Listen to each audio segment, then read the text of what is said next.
12 ফিজিক্সে ধারক ও ধারকত্ব নিয়ে। এখন ধারক বা ধারকত্ব ব্যাপারটা কি জিনিস? প্রথমে বলি, ধারক কথাটা সাধারণ অর্থ হচ্ছে যে যা বা যে কিছু ধারণ করতে পারে। কি ধারণ করতে পারে পদার্থবিদ্যা হিসেবে? না, এক্ষেত্রে আমরা বলবো যে পরিবাহী চার্জ ধারণ করতে পারে সেটাই যে ব্যবস্থা বলা যেতে পারে, বা কোনো পরিবাহী যেটা চার্জকে ধারণ করে রাখতে পারে তাকেই বলে ধারক। তাহলে ধারকত্ব কি জিনিস? না, ধারকত্ব হচ্ছে ওই যে পরিবাহী বা ওই যে ব্যবস্থা সে যে কতটা চার্জ ধরে রাখবে তার একটা পরিমাপ, যে ভালো না খারাপ। তাহলে ধারক আর ধারকত্ব একটা সাধারণ অর্থ বললাম, কিন্তু এগুলো আমরা গাণিতিকভাবে এর একটা কিছু সংজ্ঞা থাকা উচিত। তোমরা নিশ্চয়ই বিভিন্ন জায়গায় ধারক দেখে গেছো, মোটর বা পাখার উপরে একটা ছোট ডিপের মতো গোল জিনিস থাকে, সেটাই ধারক। আমরা আজ ধারক নিয়ে বললে প্রথমে আমরা একটা পরিবাহী বা কন্ডাক্টর নিয়ে কথা বলি। কন্ডাক্টর মেটাল, তাতে আমরা যদি চার্জ দিই, কিউ অ্যামাউন্ট অফ চার্জ যদি আমরা দিই, তাহলে আমাদের এর নিশ্চয়ই পোটেনশিয়ালটা বা বিভবটা ইনক্রিজ করবে। পোটেনশিয়ালটাকে আমরা ভি বলতে পারি। তাহলে চার্জ কিউ দেওয়ার ফলে তার যদি পোটেনশিয়াল বৃদ্ধি পায় বা ইনক্রিজ করে, দেন উই ক্যান সে যে charge Q is proportional to V. That's mean যে ভি যদি বাড়ে তো কিউ কিন্তু বাড়বে। এটা ঠিক যে পোটেনশিয়াল বাড়বে চার্জ দিলে। এই প্রপোর্শনালিটি থেকে আমরা বলতে পারি যে charge Q equal to constant into V. তাহলে কনস্ট্যান্ট বলতে কি বোঝায়? কনস্ট্যান্টের অর্থ হচ্ছে কিউ বাই ভি। এই সি যে কনস্ট্যান্ট, সেটাকে আমরা বলছি কোন একটা পরিবাহী ধারকত্ব। তাহলে ধারকত্বকে আমরা এখান থেকে ডিফাইন বা সংজ্ঞা দিতে পারি। কিভাবে ডিফাইন করতে পারি? না, সি হলো যে চার্জ কোন পরিবাহী বা কন্ডাক্টরের চার্জকে পোটেনশিয়াল দিয়ে ভাগ। কিন্তু এইভাবে না সংজ্ঞা দিয়ে আমরা অন্যভাবে বলতে পারি যে let V equal to 1, then C equal to Q. এখান থেকে আমরা ডিফাইন করতে পারি সি মানে কিছু পরিমাণ চার্জকে বোঝালো যখন পোটেনশিয়াল ইনক্রিজটা 1। তার মানে আমরা বলতে পারি কোন পরিবাহী একক পরিমাণ বিভব বৃদ্ধি করতে যে পরিমাণ চার্জ দিতে হয় সেটাই তাহলে তার ক্যাপাসিট্যান্স বা ধারকত্ব। তাহলে কি দাঁড়ালো? যে ক্যাপাসিট্যান্স বলতে বোঝায় is the amount of charge required to increase unit potential of that conductor. তাহলে একক বিভব বৃদ্ধি করতে যে পরিমাণ আমাদের চার্জ লাগে সেটাই পোটেনশিয়াল, আমাদের ক্যাপাসিট্যান্স। সেক্ষেত্রে তাহলে কোনো ক্যাপাসিটর ভালো বা খারাপ আমরা কি করে বুঝবো? না, সকলেরই ইউনিট বা 1 ভোল্ট যদি আমরা বৃদ্ধি করতে চাই পোটেনশিয়াল, যেটায় বেশি চার্জ লাগবে সেটাতেই বেশি চার্জ ধরবে, তার মানে সেটাই তাহলে ভালো ধারক। এইভাবে আমরা সি এর ডিফাইন করলাম, ঠিক আছে? তাহলে সি এর ইউনিট কি হবে? না, সি এর ইউনিটটা জাস্ট এই রিলেশন থেকে আমরা আনতে পারি। কি রিলেশন? না, আমাদের কাছে যে রিলেশন আছে যে C equal to Q, C equal to Q by V, C equal to Q by V.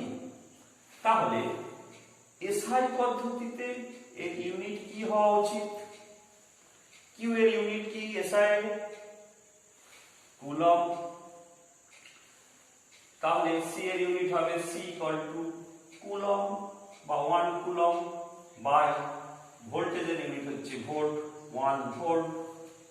That's mean ইউনিটটা হবে C by V, coulomb per volt. এটাকে আমরা এক কথায় বলি ফ্যারাড।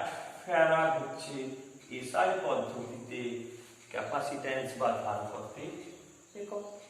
তাহলে ক্যাপাসিটর একটা যন্ত্র বা ব্যবস্থা, ক্যাপাসিট্যান্স হচ্ছে প্রপার্টি, যে প্রপার্টিজ বা ধর্মের সাহায্যে আমরা বলতে পারি ক্যাপাসিটরটা ভালো না খারাপ।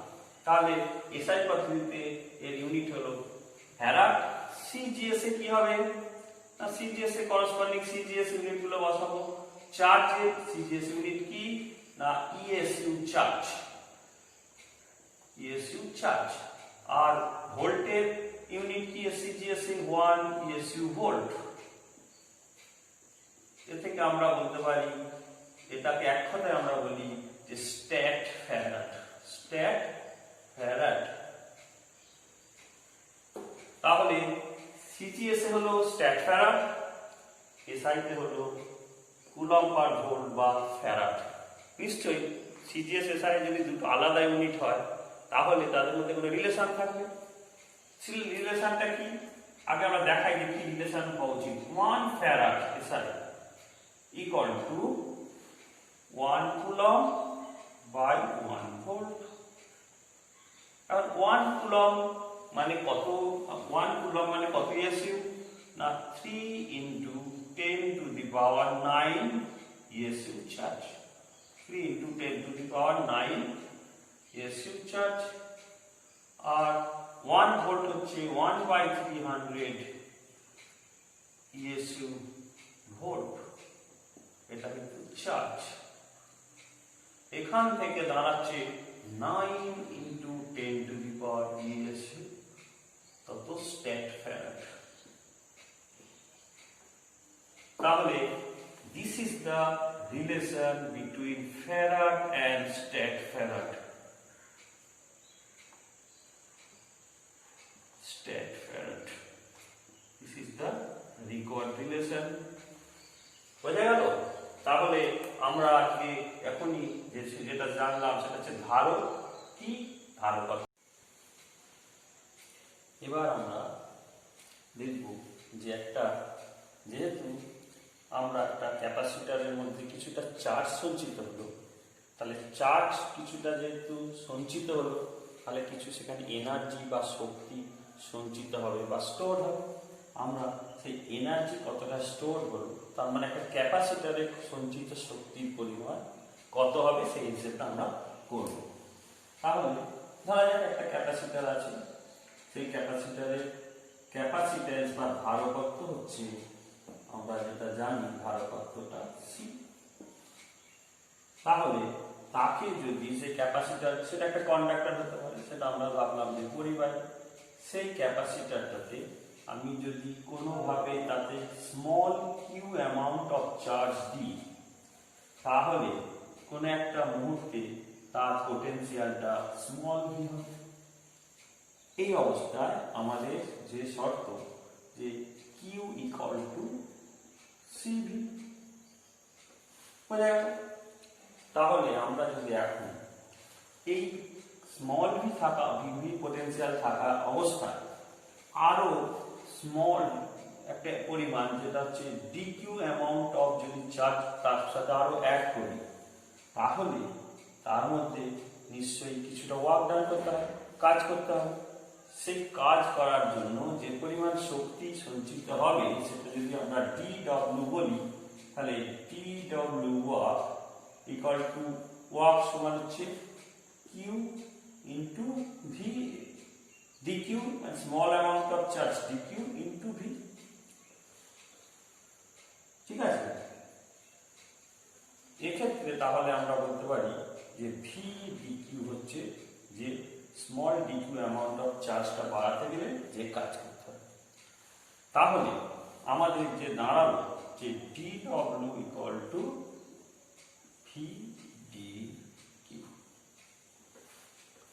এখন এখান থেকে ভিটা যদি বসিয়ে দিই ইন টার্ম অফ কিউ তাহলে কিউ বাই সি ডিকিউ। ঠিক আছে, এটুকু বোঝা গেল। তাহলে টোটাল ওয়ার্ক ডান ক্যালকুলাসের ভাষায় সেটা হবে ইন্টিগ্রেশন ওভার ডি ডব্লিউ মানে হচ্ছে integration over Q by C DQ. এখন এটা একটা ডেফিনিট ইন্টিগ্রাল, কারণ চার্জটা 0 থেকে ফাইনাল যে চার্জ যদি কিউ হয়, ফাইনাল চার্জ সব শেষে যে চার্জ দাঁড়ালো কিউ হয়, তাহলে আমরা লিখতে পারি যে 0 থেকে কিউ হচ্ছে এর লিমিট। 0 থেকে কিউ লিমিট হলে আমরা বলতে পারি যে এটা দাঁড়াচ্ছে কিউ স্কোয়ার বাই 2c। তাহলে কিউ স্কোয়ার বাই 2c হলো আমাদের এনার্জি কতটা স্টোর। তাহলে কিউ স্কোয়ার, সরি এটা লিমিটটা বসানো হবে, তাহলে ফুল লিমিটটা যখন বসাবো দাঁড়াবে এটা যে ক্যাপিটাল কিউ, তাহলে capital Q square by 2c হবে টোটাল এনার্জি কতটা স্টোর। বোঝা গেল?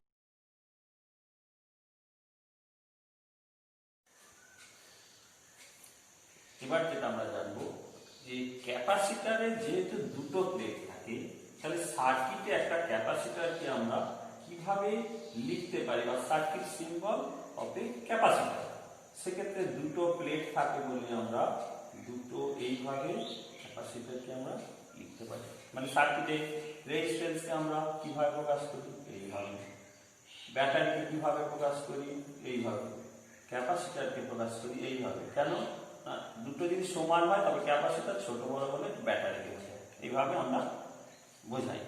এবার আমরা যেটা করবো যে একটা ক্যাপাসিটারকে চার্জিং করছি, তাহলে ক্যাপাসিটারকে ব্যাটারির সাথে আমরা যুক্ত করছি একটা ব্যাটারির পজিটিভ প্লেটের সাথে, আর অন্য প্রান্তটা নেগেটিভ প্লেটের সাথে যুক্ত করছি। তাহলে পজিটিভ প্লেট নেগেটিভ প্লেটের সাথে যুক্ত করলে কি হবে, কিছুক্ষণের মধ্যে এখানে আমাদের একটা কারেন্ট ফ্লো হবে, আস্তে আস্তে এটা গিয়ে চার্জ এখানে প্লাস তাতে গিয়ে জমবে, আর এখানে মাইনাস পাতে গিয়ে মাইনাসটা জমবে। এখন এর ক্যাপাসিট্যান্সটা ধরে নিই সি। এখানে আমরা যদি ক্যাপাসিটরটা আস্তে আস্তে ব্যাটারির সাথে যুক্ত করি, কিছুক্ষণের মধ্যেই চার্জ হয়ে গিয়ে ব্যাটারিটা ফুল চার্জ হয়ে গিয়ে আর কিন্তু কোনো কারেন্টের ফ্লো হবে না, কিছুক্ষণের মধ্যেই কারেন্টটা বন্ধ হয়ে যাবে। কতটা ফাইনাল চার্জ হলো, কত সময় পরে, এদের মধ্যে একটা রিলেশন চাই। সেই রিলেশনটা যে ক্যালকুলেশন আমাদের সিলেবাসে নেই, তবু আমরা একটু ওপরে ওপরে জানতে চাইবো যে কিভাবে চার্জটা হয়। যখনই একটা ক্যাপাসিটরকে যুক্ত করা হয় সার্কিটে, তার সঙ্গে একটা শ্রেণী সমবায়ে একটা রেজিস্ট্যান্সকে আমরা যুক্ত করছি। এখন সবসময় এই ক্যাপাসিটরের সঙ্গে রেজিস্ট্যান্স যুক্ত না করতে পারি, কিন্তু যে তার দিয়ে আমরা যুক্ত করব তারগুলো কিছু না কিছু রেজিস্ট্যান্স থাকবে, ফলে রেজিস্ট্যান্স কোনোদিন জিরো প্র্যাকটিক্যালি হয় না একটা সার্কিট। তাহলে আমরা তার সাথে একটা রেজিস্ট্যান্স যদি আর যুক্ত থাকে, এই অবস্থায় যদি চার্জ করা হয়, তাহলে দেখানো যায় বা দেখা যায় আমাদের স্কোপে নেই, তো আমরা জানতে হবে যে কিউটা যে ফাইনাল চার্জ দাঁড়াবে সেটা হচ্ছে Q zero constant into 1 minus exponential into the power T by CR. তাহলে এই ফর্মুলা অনুসারে সেটা হয়। কিউ মানে আবার দেখানো যেটা সি ভি জিরো, ভি জিরোটা হচ্ছে ক্যাপাসিটরের দুই প্রান্তের পোটেনশিয়াল ডিফারেন্সটা। তাহলে ক্যাপাসিটরের দুই প্রান্তের পোটেনশিয়াল ডিফারেন্সটা যদি জানি, তাহলে 1 minus exponential T to the power T by CR, এই হচ্ছে আমাদের রিলেশন। এবার এই রিলেশনটাতে সিআর কে কি বলা হয়, সিআর এর ইউনিট কি হবে না, সিআর এর ইউনিটটা কিন্তু টাইম হবে, কারণ এইটা যদি টাইমের ইউনিট হয় টিটা, তাহলে টি কে এমন একটা জিনিস দিয়ে ভাগ হচ্ছে যেটা টি না হলে ডাইমেনশনলেস হবে না, কারণ এক্সপোনেনশিয়াল এর পাওয়ারে সবসময় ডাইমেনশনলেস কোয়ান্টিটি হয়। সেক্ষেত্রে সিআরটাকে বলা হবে, যেটাকে টাইমের একক হবে ক্যাপাসিটিভ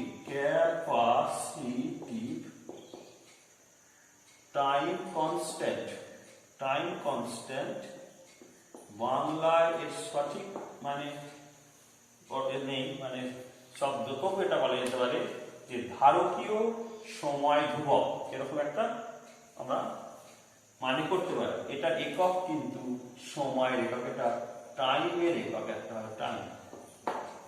যাই হোক, এটা যাই হোক, কিন্তু আমরা যে রিলেশনটা পাচ্ছি যে কিউটা কিন্তু আস্তে আস্তে দেখো এখানে মাইনাস আছে, যত সময় যাচ্ছে এই অংশটা নেগলিজিবল হয়ে যাচ্ছে, ফাইনাল ভ্যালু কিউতে বা কিউ0 বা সিভি0তে যাচ্ছে। এটা যদি আমরা গ্রাফিক্যালি রিপ্রেজেন্ট করি তাহলে কেমন হবে? গ্রাফের সাহায্যে, গ্রাফের সাহায্যে এদিকে টাইমের সাথে এদিকে যদি আমরা চার্জটাকে বোঝাই তাহলে দেখাবে আস্তে আস্তে চার্জটা বাড়তে থাকলো, বেড়ে গিয়ে একটা জায়গায় স্যাচুরেট বা সম্পৃক্ত হয়ে যাবে। এই ফাইনাল ভ্যালুটা কিন্তু কিউ0।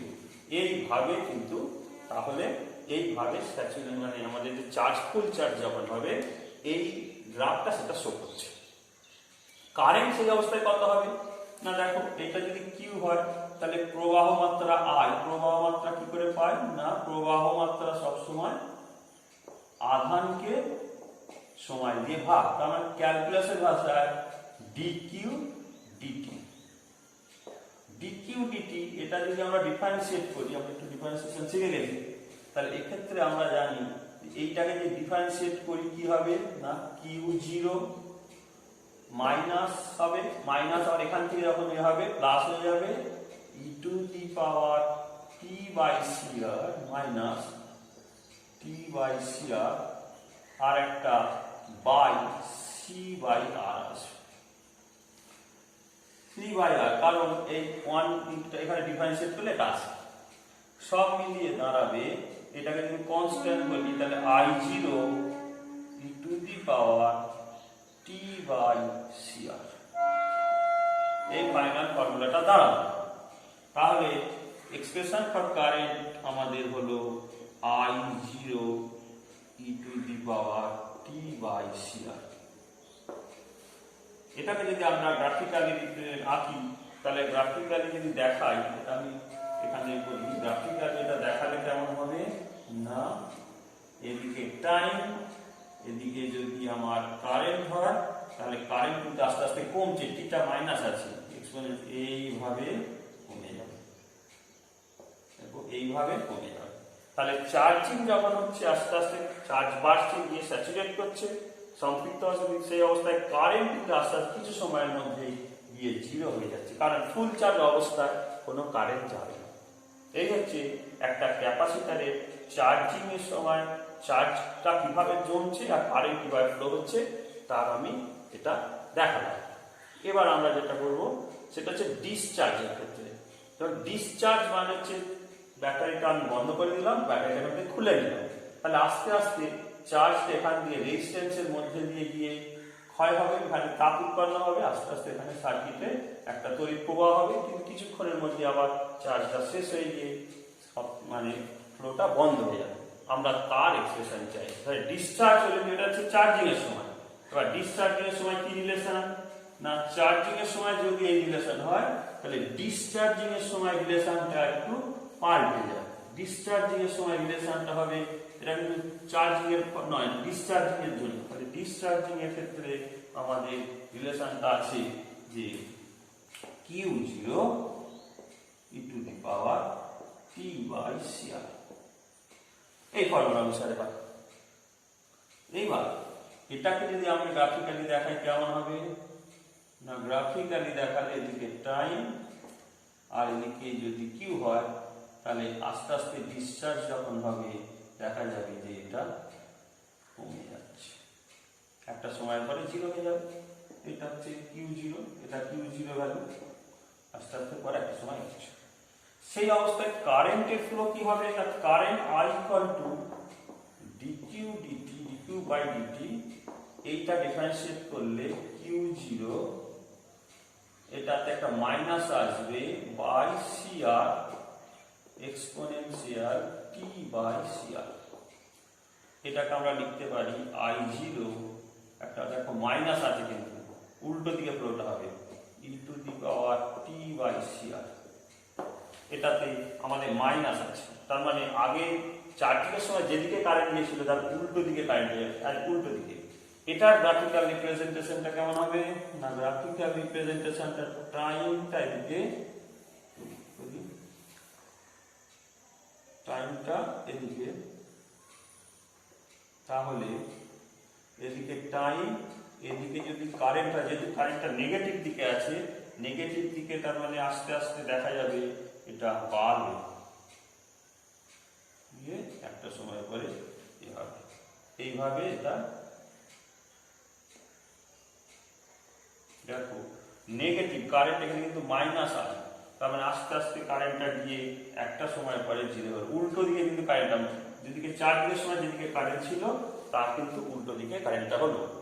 এ থেকে আমরা দেখলাম যে চার্জিং এবং ডিসচার্জিং ক্যাপাসিটর কিভাবে হচ্ছে, কত সময় পরে ফুল চার্জ, কত সময় ধরে কারেন্ট যাচ্ছে, সেটা আমরা গ্রাফিক্যালি দেখতে পেলাম।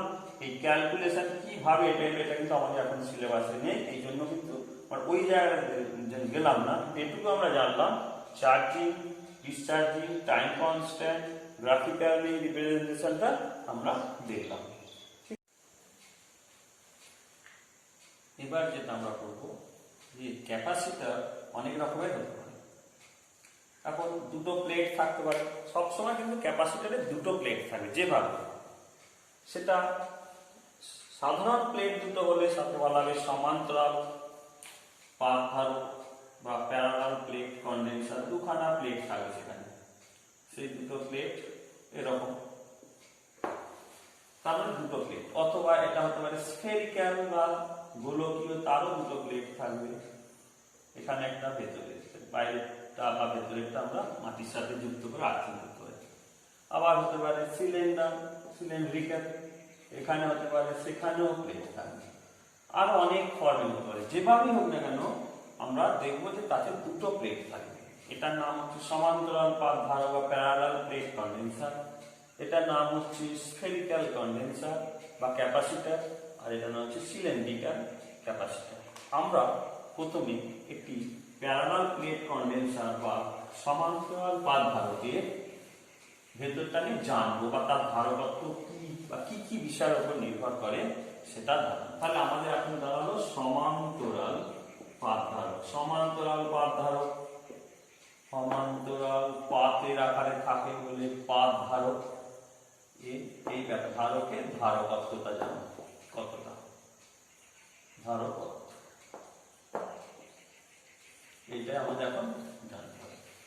তা প্রথমে একটা প্যারালাল প্লেট কন্ডেন্সারটা কেমন হোক, তার দুটো প্লেট থাকবে, এই একটা প্লেট, এই একটা প্লেট। এটা দ্বিমাত্রিক, তার মানে এটা দেখতে এরকম, এটা দেখতে এরকম। সেই প্লেট দুটো ব্যাটারির দুদিকের সাথে যুক্ত থাকবে। ব্যাটারির দুদিকের সাথে আমি ধরে নিলাম এটা প্লাস প্লেটের সাথে, মানে প্লাস দিই, তার মানে ব্যাটারিটা প্লাস আর এটা মাইনাস, তার মানে ব্যাটারিটা এটা মাইনাসের সাথে যুক্ত আছে। ন্যাচারালি এটা প্লাস হলে এটা মাইনাস হলে এই দিকটা মাইনাস চার্জ থাকবে, এই দিকটা প্লাস চার্জ থাকবে। এখন প্লেটটা এরিয়াটা ধরলাম এ, প্লেটটার এরিয়াটা এ, বুঝলেন? এইটারও প্লেটটার এরিয়াটা এ, দুজনের মধ্যে সেপারেশন বা ডিস্টেন্সটা হচ্ছে ডি, ডি দূরে আছে। তার ভেতরে কিছু একটা মিডিয়াম থাকতে পারে, সেটা বায়ু থাকতে পারে, অভ্র থাকতে পারে, অন্যান্য বিভিন্ন পদার্থ কাঁচ থাকতে পারে। আমি ধরে নিলাম যে কোনো মাধ্যম যদি থাকে তা পরাবৈদ্যুতিক ধ্রুবকটা, আমরা পরাবৈদ্যুতিক তার পারমিটিভিটি বা মানে মাধ্যমে যে তড়িৎ ভেদ্যতা, সেই তড়িৎ ভেদ্যতাকে আমি এপসাইলন বললাম। তাহলে আমাকে নির্ভর মানে ক্যালকুলেশন করতে হবে এইটা ধারকত্ব কত বা সি কত, এই যে সিস্টেমটা সমান্তরাল পাত ধারক এইটা নিশ্চয়ই একবার ভেবে দেখো, এই সিটা নিশ্চয়ই এরিয়ার সঙ্গে কিছু ব্যাপার থাকবে, ডিস্টেন্সের উপর ডিপেন্ড করবে, আবার এপসাইলনের উপর ডিপেন্ড করা উচিত। সেক্ষেত্রে আমরা প্রথমে কি করি, যে ধরে নিই এর সারফেস চার্জ ডেনসিটি বা একক ক্ষেত্রফলে যে চার্জ আছে সেটা সিগমা। তাহলে আমি লিখি এরিয়াটা কি হবে, এরিয়া বা ক্ষেত্রফল, ক্ষেত্রফলটা কি হবে, পাতের দুটো পাতের ক্ষেত্রফল, এটাকে আমি লিখলাম এ, আর দূরত্ব দুজনের মধ্যে, পাত দুটোর মধ্যে দূরত্বটা লিখলাম ডি, আর সারফেস চার্জ ডেনসিটি বা প্রতি একক ক্ষেত্রফলে ফলের আধান, আধানটা কত হবে লিখলাম বা ধরলাম সেটা হচ্ছে সিগমা। তাহলে এই টোটাল প্লেটে যে চার্জ সঞ্চিত হয়ে আছে যে কোনো পজিটিভ প্লেটে, সেটা নিশ্চয়ই এরিয়া ইনটু সিগমা, কারণ সিগমা হচ্ছে পার ইউনিট এরিয়াতে আর এটা হচ্ছে মোট এরিয়াতে। তাহলে টোটাল চার্জ বার করব।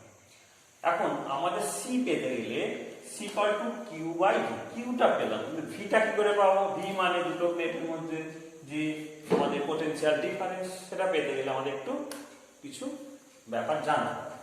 আমরা জানি গাউস ল যে কোনো একটা পয়েন্ট এখানে, যেহেতু এটা এরিয়াটা এখানে, এখানে যে প্লেটটা আছে সেই প্লেটের জন্য এখানে একটা পজিটিভ চার্জ যদি আমরা কল্পনা করি, তাহলে পজিটিভ চার্জকে এই দিকে এটা রিপেল করবে বা বিকর্ষণ করবে এই প্লেটটা, কারণ প্লাস প্লাস বিকর্ষণ করবে। আবার এদিকে প্লাস মাইনাস এই দিকে চাওয়ারকে অ্যাট্রাক্ট করবে বা আকর্ষণ করবে। তার মানে টোটাল এখানে যে ইলেকট্রিক ফিল্ড হবে দুটো প্লেটের জন্য একটা বিশেষ দিকে, মানে একটা দিকে বা নেগেটিভের দিকে কাজ করবে। এখন গাউস ল থেকে জানি একটা প্লেটের জন্য গাউস ল অ্যাপ্লাই করে একটা প্লেটের জন্য এখানে এইটার জন্য যদি ইলেকট্রিক ফিল্ড E1 হয় আর মাইনাসের জন্য যদি E2 হয়, তাহলে টোটাল ইলেকট্রিক ফিল্ড হয় E1 আর E2 যোগ হয়। বুঝা গেল? এখন E1 ফর্মুলা থেকে আমরা জানি যে সিগমা বাই 2 এপসাইলন। এটার জন্য একই দিকে হলে সিগমা বাই এপসাইলন। তাহলে আমরা টোটাল ইলেকট্রিক ফিল্ডটা পেলাম কত হবে?